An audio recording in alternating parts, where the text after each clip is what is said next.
Hi, ఎలా ఉన్నారు? పన్నీర్ బిర్యానీ మొదటిసారి వేసిన వాళ్ళు కూడా చాలా ఈజీగా ఎలా ప్రిపేర్ చేసుకోవాలో నేను మీకు ఈ వీడియోలో చూపిస్తానండి. చాలా టేస్టీ అండ్ హెల్తీ అయిన ఈ పన్నీర్ బిర్యానీని చాలా ఈజీగా ఎలా ప్రిపేర్ చేసుకోవాలో చూసేద్దామా? ముందుగా ఒక బౌల్ తీసుకోండి. ఆ బౌల్లోకి 1 కప్పు మెజర్ చేసుకుని దాంతో బియ్యాన్ని తీసుకోవాలి. నేను బాస్మతి బియ్యాన్ని తీసుకుంటున్నానండి. మీరు నార్మల్ రైస్ తీసుకున్న ఈ పన్నీర్ బిర్యానీ ప్రిపేర్ చేసేయచ్చు. ఈ బియ్యాన్ని ఒక 2-3 సార్లు బాగా కడుక్కుని కొద్దిగా వాటర్ వేసి నానబెట్టి పక్కన ఉంచుకోండి. ఇప్పుడు పన్నీర్ బిర్యానీ కోసం మనం ఒక పన్నీర్ ప్యాకెట్ని తీసుకుని దాన్ని ఇలా చిన్న ముక్కలుగా కట్ చేసుకోవాలండి. పన్నీర్ ముక్కలన్నీ ఒకే సైజులో కట్ చేసుకుంటే బాగా కుక్ అవుతాయండి. ఇలా ఈ మీడియం సైజులో కట్ చేసుకుని పన్నీర్ ముక్కలన్నిటినీ ఒక బౌల్లోకి తీసేసుకోండి. ఇప్పుడు పన్నీర్ మ్యాగ్నేట్ చేయడం కోసం 2 టేబుల్ స్పూన్ చిక్కటి కమ్మనైన పెరుగుని తీసుకోండి. 2 టేబుల్ స్పూన్స్ కారం తీసుకోండి. అలాగే దీనిలోకి రుచికి సరిపడినంత సాల్ట్ని కూడా యాడ్ చేసుకోండి. కొద్దిగా పసుపును వేసుకోండి. దీనిలోకి 1 నిమ్మకాయ చెక్కని కట్ చేసుకుని రసాన్ని కూడా యాడ్ చేసుకోండి.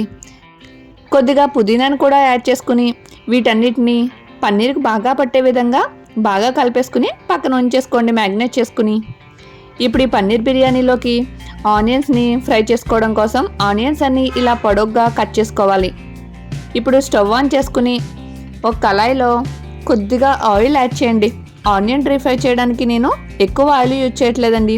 కొద్దిగా ఆయిల్ వేసుకుని ఈ ఆనియన్స్ని బాగా ఫ్రై చేసుకుంటూ ఉండాలి. అటు ఇటు కలుపుకుంటూ ఫ్రై చేసుకుంటే ఆనియన్స్ అన్నీ బాగా ఫ్రై అవుతాయండి. మరీ డార్క్ కలర్ వచ్చే వరకు ఫ్రై చేయకూడదు. కాస్త బ్రౌన్ కలర్ వచ్చే వరకు ఫ్రై చేసుకుంటే చల్లారేక ఇంకా డార్క్ కలర్ వచ్చేస్తాయండి.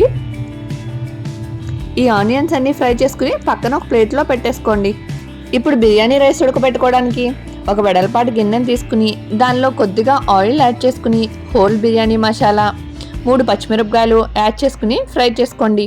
ఇవన్నీ యాడ్ చేసి ఫ్రై చేసినప్పుడు నాకు వీడియో క్లిప్ మిస్ అయింది, అందుకే మీకు ఈ ప్రాసెస్లో చూపించేస్తున్నాను. ఇవన్నీ ఇలా వేసుకుని యాడ్ చేసుకుని ఫ్రై అయిన తర్వాత వాటర్ యాడ్ చేసుకోండి. ఈ వాటర్ ఎంత యాడ్ చేయాలంటే మనం తీసుకున్న బిర్యానీ రైస్ కన్నా ఎక్కువ వాటర్ యాడ్ చేసుకోవాలండి. అప్పుడే బిర్యానీ రైసు ముద్దగా అవ్వకుండా బాయిల్ అయ్యి కాస్త వాటర్ ఉన్నా సరే మనం దాన్ని సెపరేట్ చేసేస్తాం కాబట్టి ఏం కాదు. కొద్దిగా సాల్ట్ యాడ్ చేసుకోండి. ఇవన్నీ యాడ్ చేసుకుని సాల్ట్ యాడ్ చేసుకోవడం వల్ల బిర్యానీ రైస్ చప్పగా కాకుండా చాలా టేస్టీగా ఉంటుందండి. మీకు ఇష్టమైతే కొద్దిగా పుదీనాను కూడా యాడ్ చేసుకుని ఈ వాటర్ని బాగా బాయిల్ అయ్యే వరకు మూత పెట్టేసుకోండి. ఈ వాటర్ బాగా బాయిల్ అయిన తర్వాత మూత తీసి చూడండి. వాటర్ మాత్రం ఇలా పొరలు కాగుతూ ఉండాలి, లేదంటే బిర్యానీ రైసు నానిపోయి రైస్ అంతా ముద్దగా అయిపోతుందండి. ఇలా పొరలు కాగుతున్నప్పుడు టేస్ట్ చేసి కొద్దిగా సాల్ట్ పడుతుంది అనుకుంటే కొద్దిగా సాల్ట్ కూడా యాడ్ చేసుకోండి. మనం ముందుగానే బిర్యానీ రైస్ కడిగి పక్కన ఉంచుకున్నాం కదా, దానిలోని వాటర్ సెపరేట్ చేసేసుకుని ఈ బౌల్లోకి ఆ రైస్ అంతా యాడ్ చేసేసుకోండి. వీటన్నిటినీ ఒకసారి బాగా కలుపుకుని ఈ బిర్యానీ రైస్ని మంటని మీడియం ఫ్లేమ్లో పెట్టుకుని ఉడకనివ్వాలి.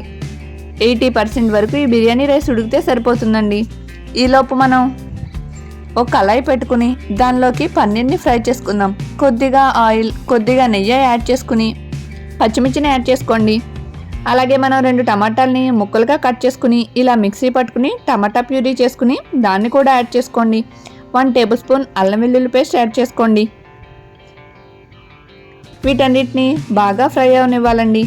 అల్లం వెల్లుల్లి పేస్ట్ మొత్తం పచ్చివాసన పోవాలి. అలాగే మనం తీసుకున్న టమాటా ప్యూరీ నుంచి ఆయిల్ సెపరేట్ అయ్యే వరకు వీటిని బాగా ఫ్రై చేసుకోవాలండి.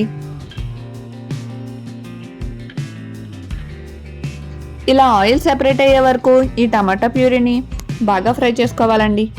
ఇప్పుడు మనం ముందుగా మ్యాగ్నేట్ చేసి ఉంచుకున్నాం కదా పన్నీర్ ముక్కల్ని, వాటిని కూడా ఈ గ్రేవీలో వేసుకుని కాసేపు మంటని మీడియం ఫ్లేమ్లో పెట్టుకుని ఫ్రై చేసుకోవాలండి. పన్నీర్ని ఎక్కువ ఫ్రై చేసినా కూడా గట్టిగా అయిపోతుంది. అలా కాకుండా కాస్త అటు ఇటు లైట్గా ఫ్రై అయ్యే వరకు ఫ్రై చేసుకోండి. దీనిలోకి కొద్దిగా పుదీనాని యాడ్ చేసుకుని ఫ్రై చేసుకోండి. కొద్దిగా చిన్నగా చేసుకున్న కొత్తిమీరని కూడా కడిగి యాడ్ చేసుకోండి. వీటన్నిటిని ఫ్రై చేసుకోండి. మనం ముందుగానే పన్నీర్ని మ్యాగ్నేట్ చేసి ఉంచుకున్నాం కాబట్టి పన్నీర్ ముక్కలకి ఉప్పు కారం పడుతుంది.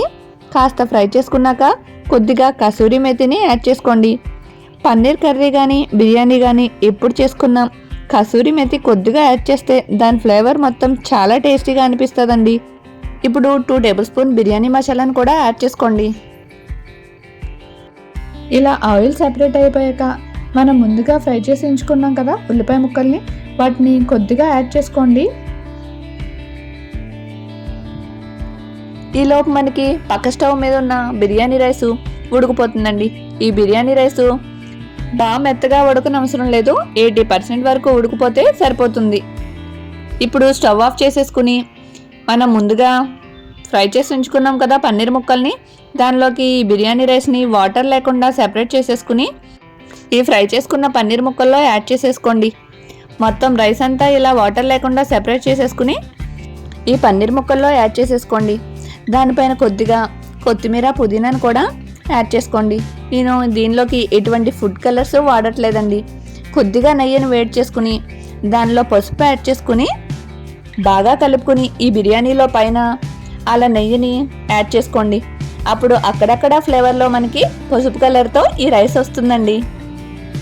అలాగే మనం ముందుగా ఫ్రై చేసి ఉంచుకున్నాం కదా ఆనియన్స్ని, వీటిని కూడా యాడ్ చేసేసుకుని మూత పెట్టేసుకోండి. ఆవిరి బయటకు వెళ్ళకుండా మూత పెట్టేసుకుని జస్ట్ ఒక 10 మినిట్స్ ఉంచండి. ఈ రైస్ మొత్తం ఉడికిపోతుందండి. వాటర్ ఏమైనా ఉందేమో ఒకసారి చెక్ చేసుకోండి. బిర్యానీ రైసు మొత్తం పర్ఫెక్ట్గా ఉడికిందో లేదో కూడా చెక్ చేసుకోండి. రైస్ బాగా ఉడికిపోయింది కదా, అంతేనండి. చాలా ఈజీగా చాలా టేస్టీగా పన్నీర్ బిర్యానీ రెడీ చేసేసాం కదా. చాలా తక్కువ టైంలో అయిపోయే రెసిపీ అండి. అలాగే పెద్దగా మసాలాలు కూడా వాడకుండా సూపర్ టేస్టీగా పన్నీర్ బిర్యానీ రెడీ అయిపోయింది కదా.